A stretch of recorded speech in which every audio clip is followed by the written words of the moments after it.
Что сейчас модно читать? Какие книги популярны среди подростков?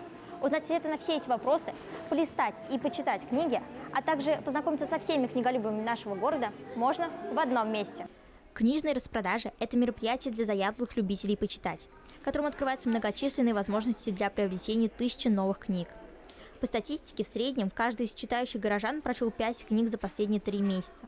Больше всего книг читают люди старшего возраста и те, кто не пользуется интернетом. Средняя скорость чтения подростка – около 50 страниц в час. Книгу объемом 250 страниц можно осилить за неделю, если уделять этому занятию чуть меньше часа в день. Чаще всего любители книг рекомендуют к прочтению Пушкина, Толстого, Достоевского, Булгакова, Лермонтова, Чехова и Гоголя.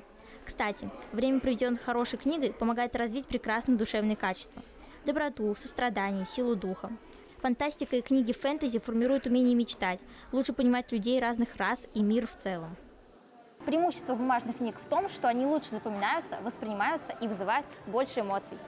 В Советском Союзе среди подростков научная фантастика была одним из наиболее популярных жанров. Фантастические произведения печатали в научно-популярных журналах наряду с сообщениями о последних достижениях науки и полетах в космос. Современные же школьники вне учебной программы предпочитают читать произведения в жанре нон-фикшн. Эти книги пользуются наибольшей популярностью. У всех посетителей гаражной распродажи есть возможность найти те экземпляры книг, которые тяжело где-либо таскать. А еще первыми познакомиться со свежими новинками. Регина Галямова, Рамазан Мусин, специально для новостей.